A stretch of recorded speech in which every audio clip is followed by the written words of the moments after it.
Maria Lange, and she's an example of one of those people that I first met on Twitter, and then after only a very long time discovered that she had a Belgian background. So I wasn't aware that she was originally from Belgium, and when I learned that she returned to Belgium, yeah, then of course it was a no-brainer to invite her to give a little speech here at our meetup. And so she's going to speak about the challenges of visualizing Internet of Things streaming data. So I know this is a challenging thing, so I'm very curious what she has to say. So go ahead. Thank you. So, yeah, sorry about that. Kind of need the credential for what follows. So, but first career as an academic in Belgium and Europe. And my second career, interactive developer in NZ. So I've been spending most of the last 10 years in New Zealand. And I've been doing a bit of visualization, a bit of interactives for museums, for kiosks, for scoreboards, sort of thing. So basically I do things and I just adapt. And the reason I need to do that is that I have to explain with that transition, that I'm now working as a cloud software engineer for a company doing IoT. There's someone in Namur, Ferlemont, and they're called Macromedia Dynamics, and probably they've done great things in the past, because there's some article about them in Wired that I found out about 2 days ago. And they do mostly things for structural health monitoring. And that means that they try to detect faults before they happen, so they can send the technician, and the technician makes the repair, and that the system doesn't break down. So they do things, for instance, at underground dams for wind turbines. They have some involvement in the observatory in Hawaii. Having something that just adapt the mirror and make sure that the mirror is always perfectly aligned for capturing information about the stars. And they do plenty of pretty cool things. And what they have done in the past is mostly specializing in doing the IoT device, manufacturing the IoT device. And now there are more and more requests from clients for having some kind of website end-to-end, to have some presentation of the data. In the past, that's small application to just check the data, download the data, but not really visualizing.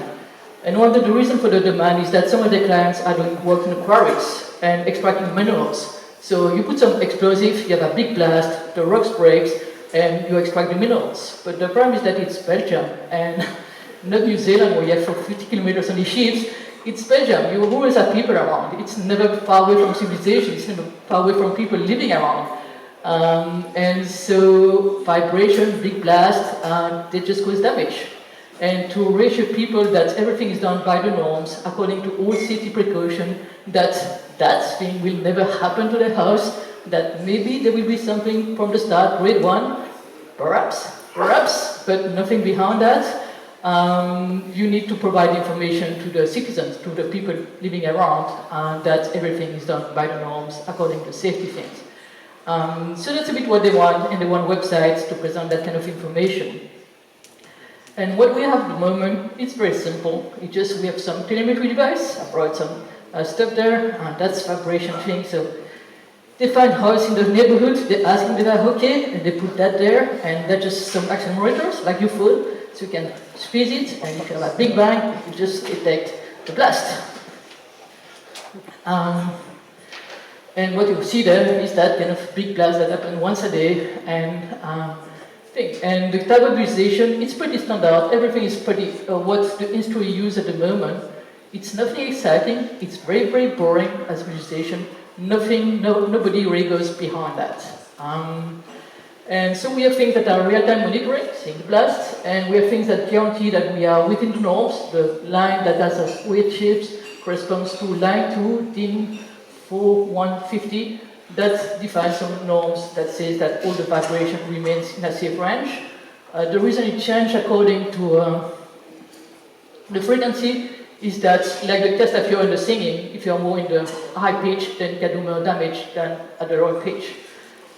Then you have some information about the burst and more information, because there is a lot of analysis going on in the device to cancel the noise, remove the noise, highlight the signal, have different transformation, different things. I'm not getting into the details.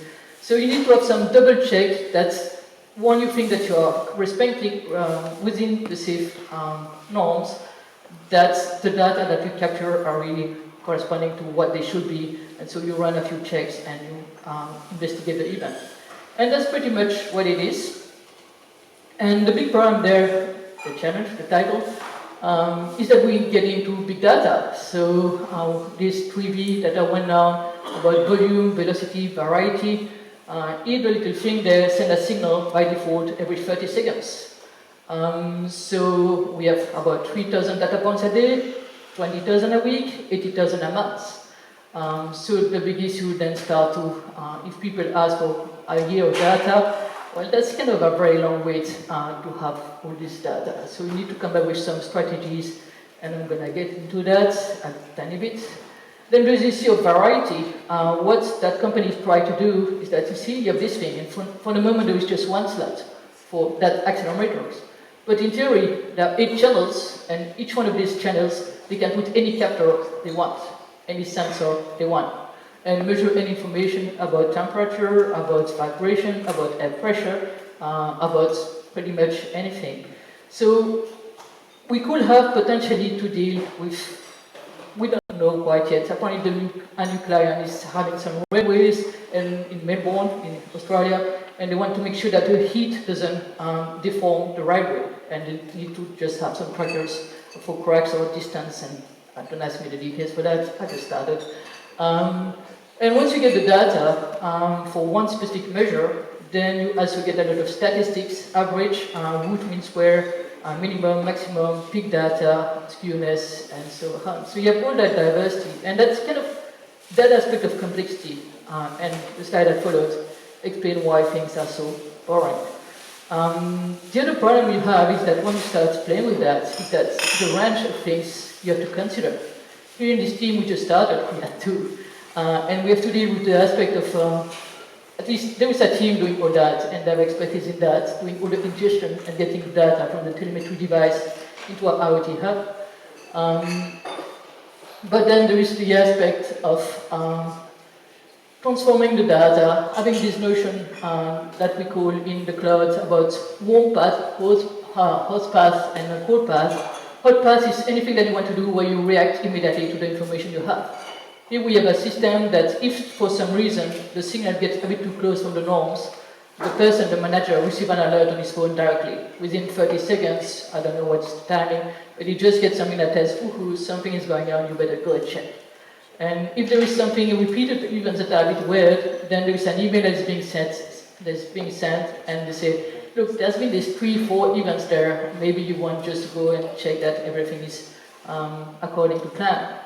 Warm path is you have a website that makes a request that wants to have real-time monitoring, and you just display the data. Most of the time, the request and the expectation is show me today, yesterday, last week of data. That's still for the volume we show. That's okay. We can show this data rapidly, 4 or 5 seconds of wait maximum, and we have everything we need.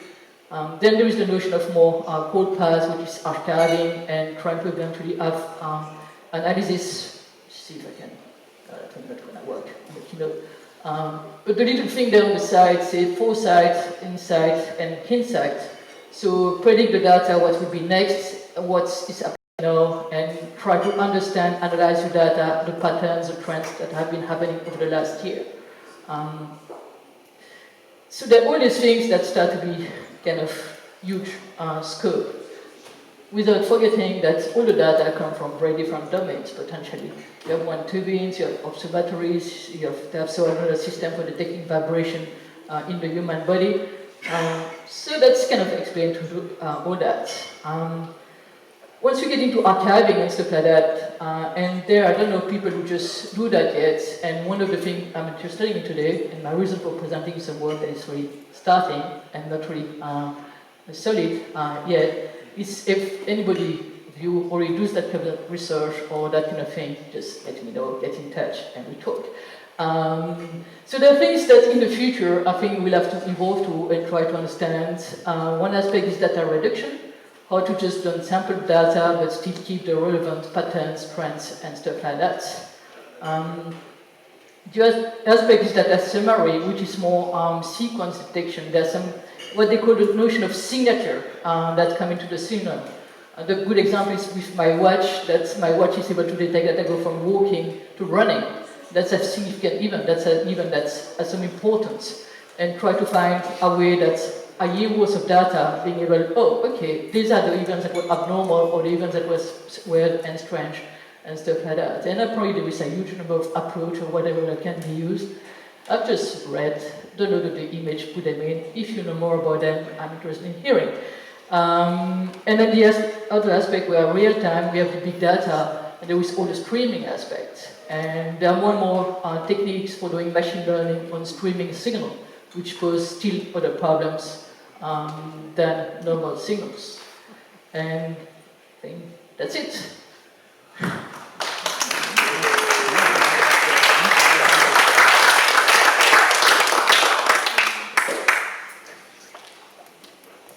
Okay, Marielle, thank you very much. And as you mentioned yourself, I think we need to invite you back maybe in a year or so to see with what solutions you have come up with for all these challenges. I'm sure many of us would be interested in that.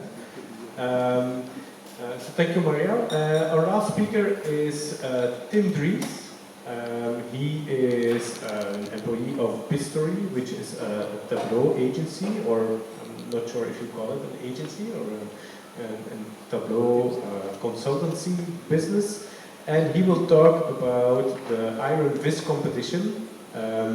This is a very competitive visualization competition organized by Tableau. And I don't know much about it, but I know that within the context of the competition, people are making visualizations live on stage for 17,000 people. So, yeah, I think it's something not many of us know about, and Tim will explain how the competition works. And yeah, he also entered the competition this year, so let's see what he has to say about it. Thank you, Martin. Stan, Martin, first of all, thank you for having me. Good evening, everybody.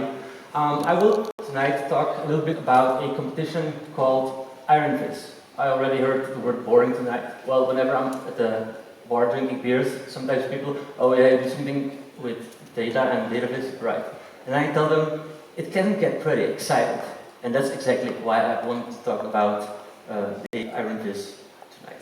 I'm Tim, I work as a Tableau data viz consultant at Pistory. What do I do during the day? I go to companies, come in the morning, I get access to their data, and at the end of the day, I deliver dashboards.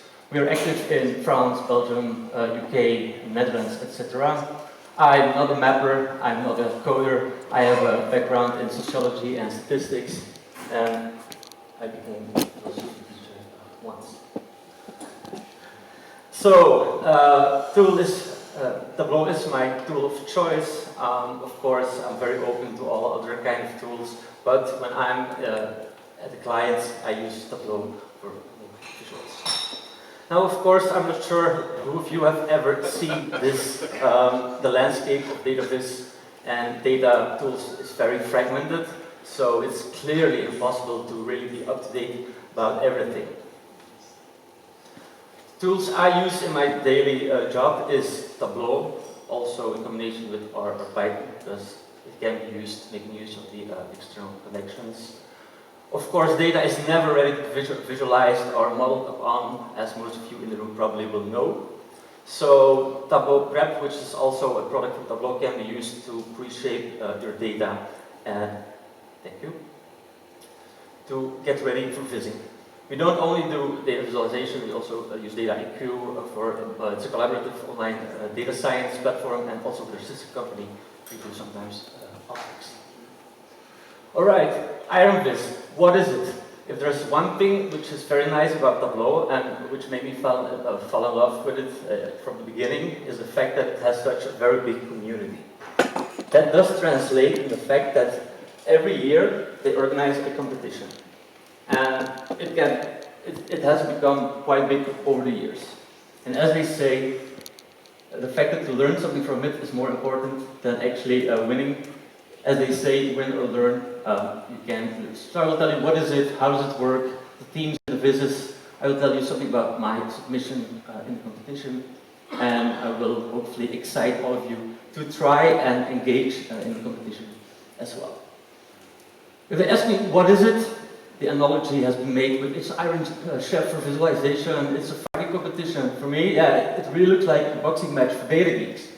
Because to be honest, this is from last year's competition, over 10,000 people. Boring? No, not quite. The analogy can go quite far.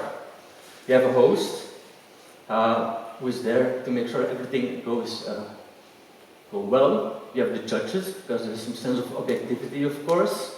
Both the judges as the public on Twitter can vote who is the best and who needs to win. Everybody arrives on stage with souffleurs or sous-visors to assist, give them inspiration, tell them what they might do, like have some kind of interaction, and the audience can get pretty wild. I all invite you after this talk to maybe go to YouTube, Google for the Iron Fist competition, and have a look yourself. What is there to win? There is a money prize, but of course there is eternal fame when you get on that stage and actually have taken the prize. More officially, Iron Fist is a data visualization competition with qualifier contests during the year. So in order to be allowed up on stage, you need to win the feeder competitions, as I like to call it, and then you can go to the finals and do a battle. Now, what are the criteria? You have the debate. Should you go functional? Should you go up the stage and try to tell a story? Well, actually, the most important thing they value is the fact that you do storytelling, that you just don't put some fancy images on your screen, that you actually have a solid message to bring. Secondly, you also need to do something with your data. If they give you a data set with a few thousand rows and you haven't really tried to get everything out of it, then you probably won't win. Then, of course, the visuals. As we will see, I will show you a few of them. The competition has evolved in terms of what people use to win. Again, on the functional versus the creativity debate, at one point in time the judges talked, should it be interactive? Well, from this quote, actually they don't try to over-focus on the interactivity as such. So it can be an infographic, but the attention management and the logical progression of how people scan the images or the interactive dashboards are more important. Qualification. If you ever feel like competing in a competition, they distribute data sets. Most, but it's not a rule, it's a CSV or an Excel file which you get, and then you get a few weeks to start visiting with it and trying to get everything out of it.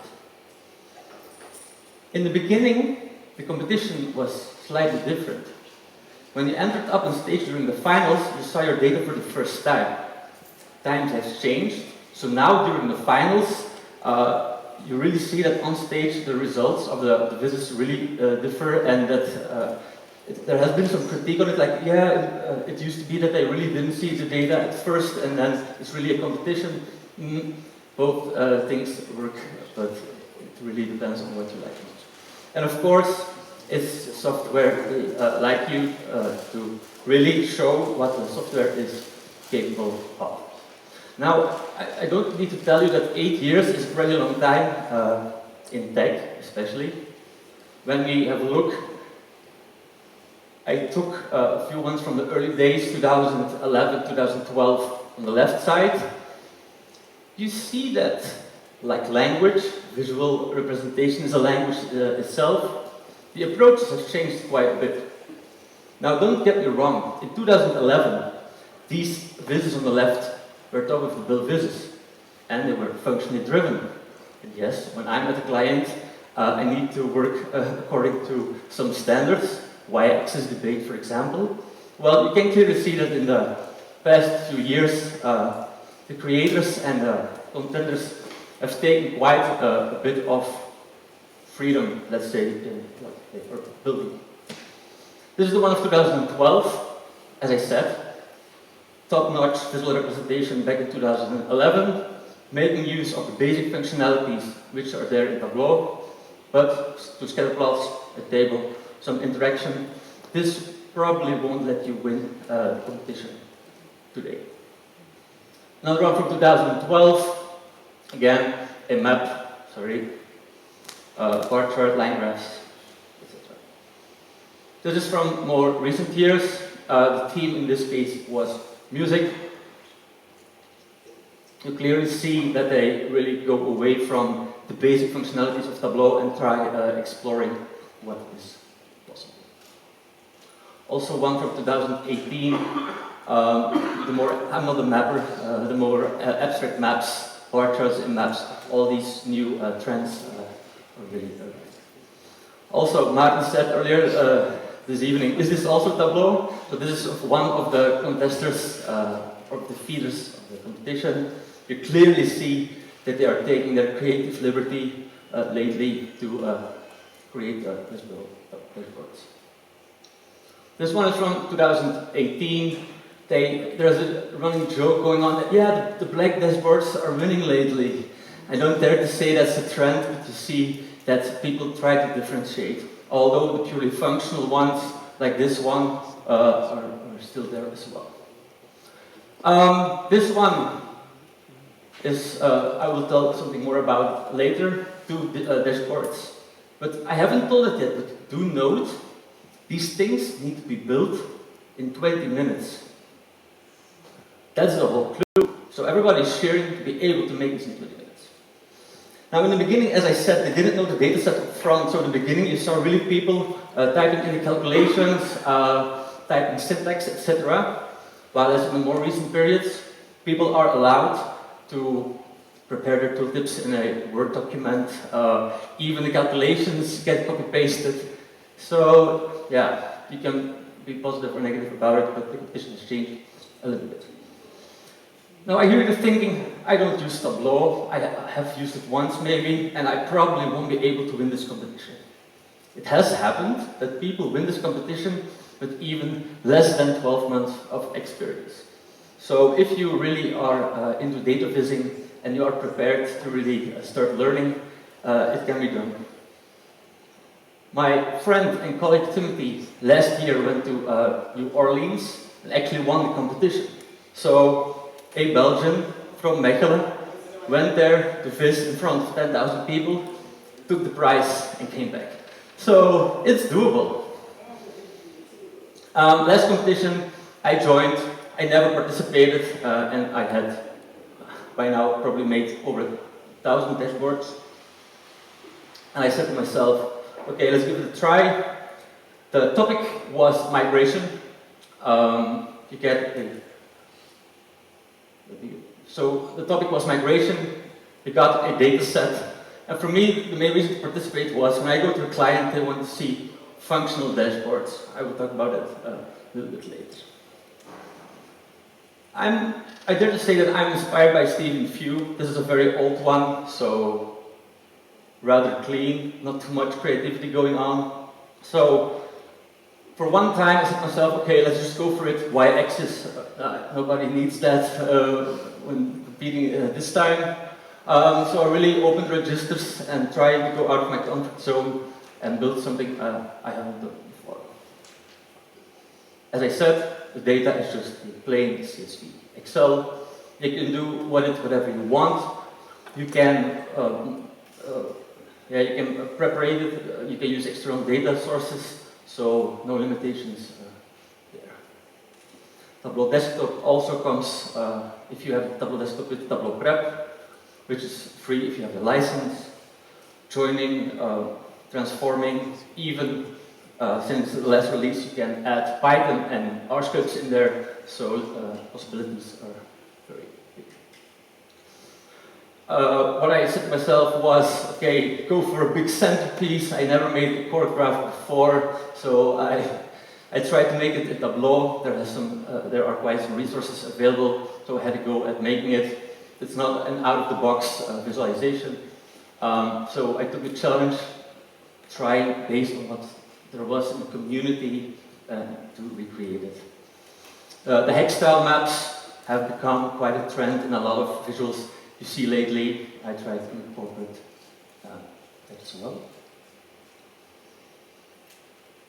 Then for this one, I tried to go experimental with the simple line graphs, spice them up a little bit. And then one thing that Tableau developers often forget, because I'm not allowed to do this during my job, is to put too many images in there. Because if I make a dashboard for a bank, they're not waiting to see the images, they really want to have like clean, functional business reporting. Also, attention management. We read from left to right, from the top to the bottom. I said to myself, okay, let's try something. So what I try to do in this visualization is really to take the reader and do some kind of spiral when reading the actual dashboard.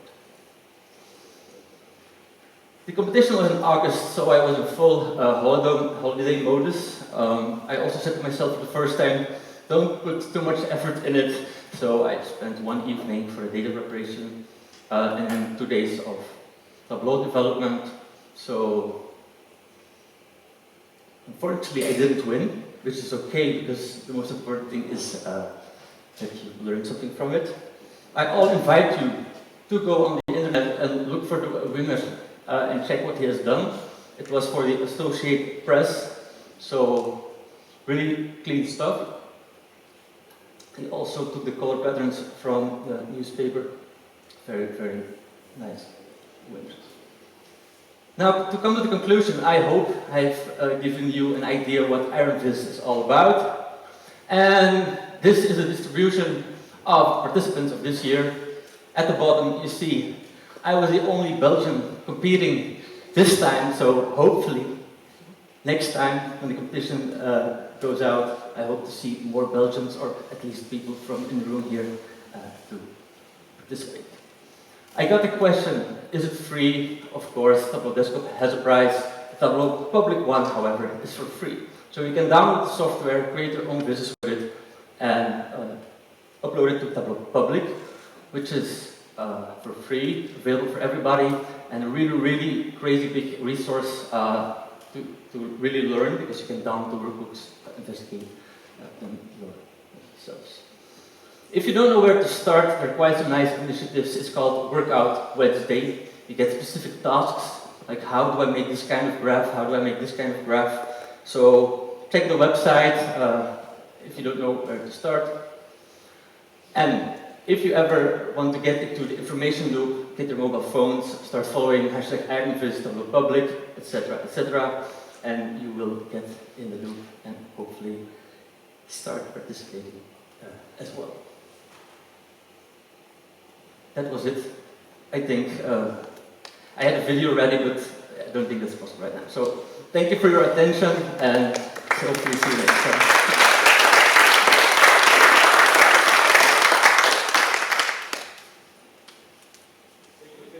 For this glimpse into the amazing world that is the Tableau community. I think in the world of data visualization, Tableau and its users take a unique place, and you can think whatever you want about it, but it has to be said that it's an amazing community, and Tableau is a very flexible tool, as we've seen, and I think if you check out the winners and also the submissions to this competition, you can see that it is indeed a very flexible tool. So to conclude, I will give the word to Karim from Jetpack. Jetpack is the sponsor of this meetup tonight. I'll pass it on to Karim to tell us a bit about Jetpack and why they are interested in contributing to Database Belgium. Thank you. As Martin said, Jetpack was really, personally first I was really super excited about the initiative that were taken initially with the Database Belgium Meetup initiative. So Jetpack, of course, straight away said, okay, we're going to sponsor one of the events. We want this to grow, and we're really happy about seeing you all there. I usually don't like, I like meetups where corporate BS isn't too much present, so I'll keep it super short. Just going to tell you a bit more about Jetpack for a minute. Jetpack is a data science company performing full stack data science services. What we believe is that data visualization is a complete part of data science. It's one of the pillars of what we propose as a service. Is that I think it's as important as oops.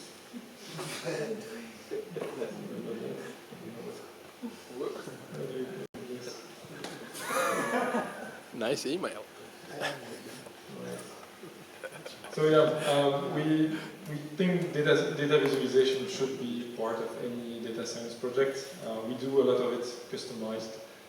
We love the feeling about it. We love the way it's communicating insights, and that's what we recommend to clients. We often do more pro bono stuff that is meant to just provide insight about immigration for this project. We tend to willing to do more of this in the future. So yeah, that's about it. All of this is also to tell you that as all good startup, we have a few open positions, especially for the front-end development side of things. So if you were interested in this, don't hesitate to come by and tell us about your needs in your future career and stuff like this, and we might see each other longer. So that's about it. It's simply as this, and thank you for this event.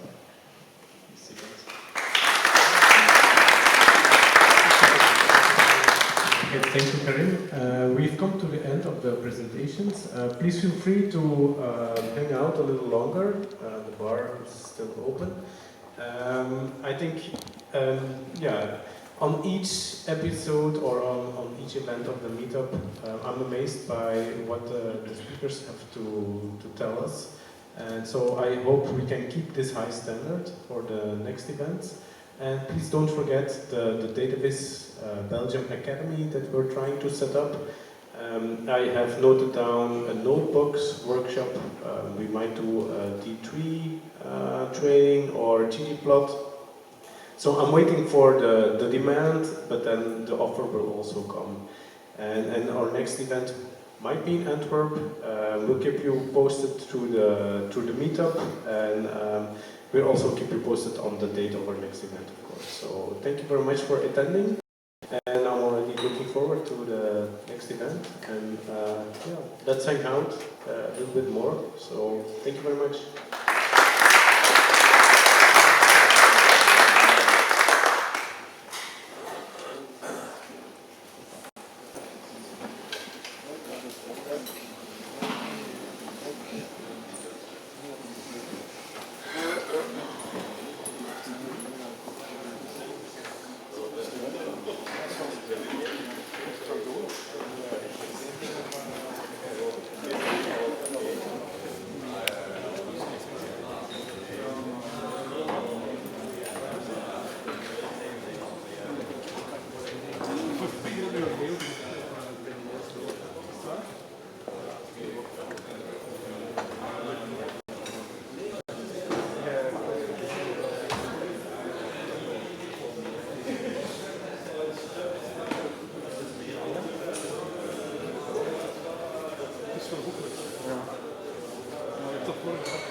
Ja.